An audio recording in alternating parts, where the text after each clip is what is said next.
Good morning.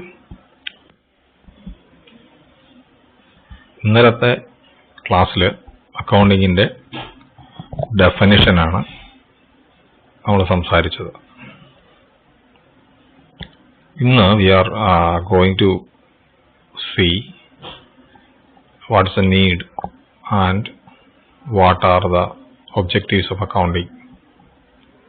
ഇന്ന് നമ്മൾ കാണുന്ന മോഡേൺ അക്കൗണ്ടിങ്ങിന്റെ ഇങ്ങനെ ഒരു അക്കൗണ്ടിങ് എന്ന് പറയുന്ന ഒരു സബ്ജക്റ്റ് ഡെവലപ്പ് ചെയ്യേണ്ട ആവശ്യം എന്താണ്, എന്തുകൊണ്ടാണ് ഇന്ന് അക്കൗണ്ടിങ് എന്ന് പറയുന്ന രീതിയിൽ അക്കൗണ്ടിങ് എന്ന് പറയുന്ന ഒരു സബ്ജക്റ്റ് ഡെവലപ്പ് ചെയ്തത്, അതുപോലെ അതിന്റെ ലക്ഷ്യങ്ങൾ എന്തൊക്കെയാണ്,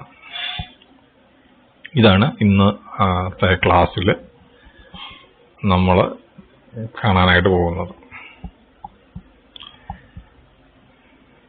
ഇനി നമുക്കറിയാവുന്ന ഒരു കാര്യമാണ്, പ്രത്യേകിച്ച് അക്കൗണ്ടിങ്ങിന്റെ എവല്യൂഷൻ ഒക്കെ പഠിച്ച ക്ലാസ്സുകളിൽ നമ്മൾ സംസാരിച്ചതാണ്. In the early days of business or in the early days the business organizations and transactions were small and therefore it was easily manageable for the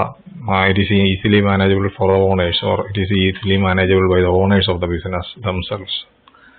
So business തുടങ്ങിയ കാലഘട്ടങ്ങളിൽ, പണ്ട് കാലഘട്ടങ്ങളിൽ ബിസിനസ് ഓർഗനൈസേഷൻസ് എന്ന് പറയുന്ന വളരെ ചെറിയ കച്ചവട സ്ഥാപനങ്ങളായിരുന്നു ഉണ്ടായിരുന്നത്. അതുകൊണ്ട് തന്നെ അതിന്റെ ഉടമസ്ഥർക്ക് സ്വന്തമായിട്ട് തന്നെ കാര്യങ്ങളൊക്കെ ഉടമസ്ഥരെ സംബന്ധിച്ച് അവർക്ക് വളരെ എളുപ്പത്തിൽ തന്നെ കൈകാര്യം ചെയ്യാവുന്ന ബിസിനസ് യൂണിറ്റുകളായിരുന്നു. അപ്പോൾ പ്രത്യേകിച്ച് എംപ്ലോയീസിനെ ഒന്നും വെക്കാതെ മിക്കവാറും ഒക്കെ എല്ലാവരും തന്നെത്താനെ നടത്തുന്ന രീതിയിലുള്ള സ്ഥാപനങ്ങളായിരുന്നു കൂടുതലായിട്ടുണ്ടായിരുന്നത്.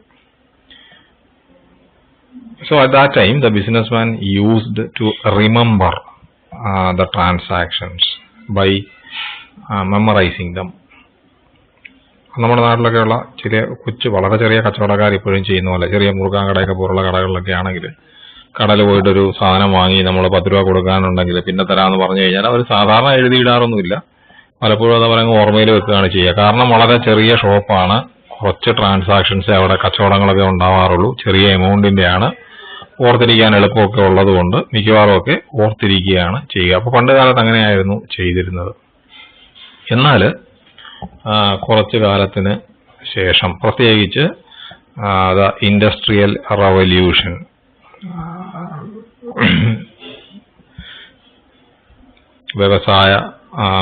ഇൻഡസ്ട്രിയൽ റവല്യൂഷന് ശേഷം ലോകത്തുണ്ടായ മാറ്റം, കൂടുതൽ വലിയ വ്യവസായ സ്ഥാപനങ്ങളൊക്കെ നിലവിൽ വരാൻ തുടങ്ങി. അതുപോലെ ദ ടെക്നോളജിക്കൽ ചേഞ്ചസ്, അതിനുശേഷം ഉണ്ടായ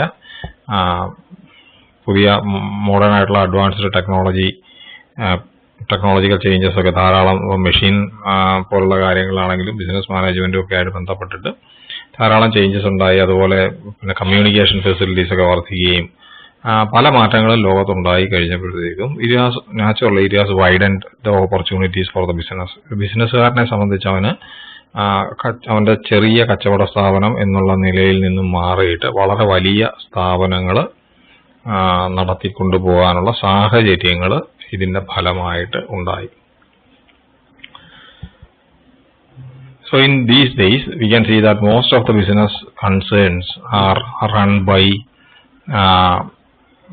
what we call as the company type of organization, or we can see that most of the organizations are large business units.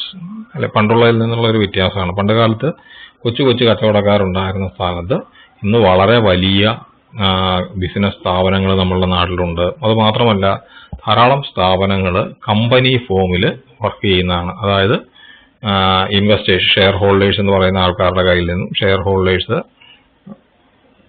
അവര് ക്യാപിറ്റൽ കോൺട്രിബ്യൂട്ട് ചെയ്ത് അങ്ങനെ കോടിക്കണക്കിന് രൂപ സമാഹരിച്ച് അങ്ങനെ തുടങ്ങുന്ന വളരെ വലിയ സ്ഥാപനങ്ങളാണ്. അല്ലെ, നമ്മള് പണ്ടൊരു കാലത്ത് ചിന്തിക്കാൻ പോലും പറ്റാവുന്ന ഇതിൽ നിന്നും വ്യത്യസ്തമായിട്ട് ഇന്ന് പച്ചക്കറികളും അല്ലെങ്കിൽ പലചരക്ക് സാധനങ്ങളും ഒക്കെ വരെ വിൽക്കുന്ന കമ്പനികൾ, ഇപ്പൊ മോർ എന്ന് പറയുന്ന ബിർളയുടെ, ആദിത്യ ബിർള ഗ്രൂപ്പിന്റെ മോർ എന്ന് പറയുന്ന സ്ഥാപനമാണെങ്കിൽ, അല്ലെങ്കിൽ റിലയൻസ് ഗ്രൂപ്പിന്റെ റിലയൻസ് ഫ്രഷ് ആണെങ്കിൽ, ഇതുപോലുള്ള സ്ഥാപനങ്ങൾ ഈവൻ പച്ചക്കറി പോലും നിൽക്കുന്ന ഇന്ത്യ മുഴുവൻ ബ്രാഞ്ചസ് ഉള്ള വലിയ കമ്പനികൾ, നമുക്ക് റിലയൻസോ മോറോ ഇതുപോലെയൊക്കെയുള്ളത് നമുക്ക് കാണാനായിട്ട് പറ്റും. അപ്പോൾ ഇവിടെയൊക്കെ കോടിക്കണക്കിന് രൂപയുടെ പതിനായിരക്കണക്കിന് ട്രാൻസാക്ഷൻസ് ആണ് ഒരു ദിവസം നടക്കുന്നത്. റിലയൻസിന്റെ ഷോപ്പിൽ തന്നെ, അല്ലെ മോർ എന്ന് പറയുന്ന നെറ്റ്വർക്ക് ആയിട്ടുള്ള ആ ഒരു കടയിൽ, ഇന്ത്യയിലെ മൊത്തം മോറിന്റെ ഷോപ്പുകളിലൂടെ ഒരു ദിവസം നടക്കുന്ന കച്ചവടത്തിന്റെ എണ്ണം, അതായത് ട്രാൻസാക്ഷൻസ് നോക്കിക്കഴിഞ്ഞാൽ അത്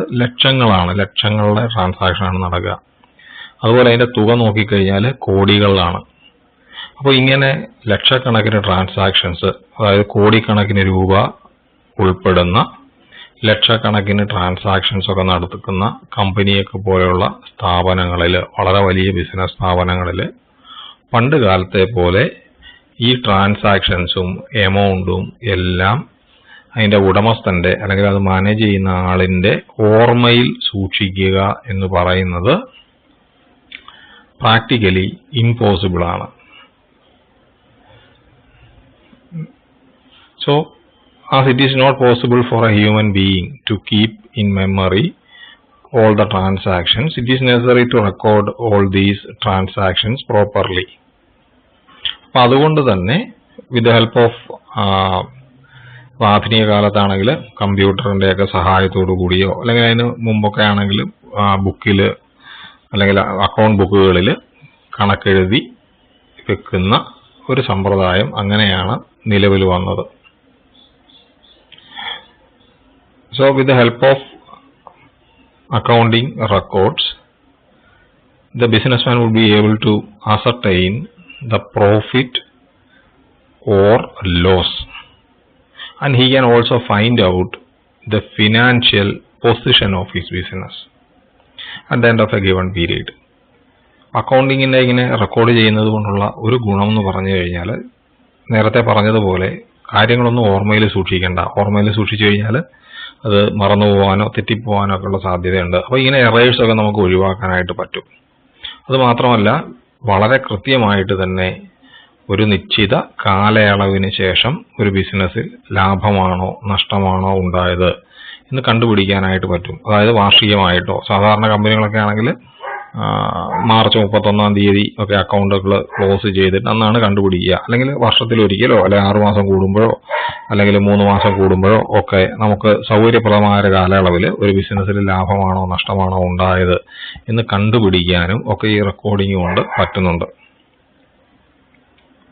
And moreover, accounting also, or with the help of accounting, we are able to communicate the results of business operations to various parties.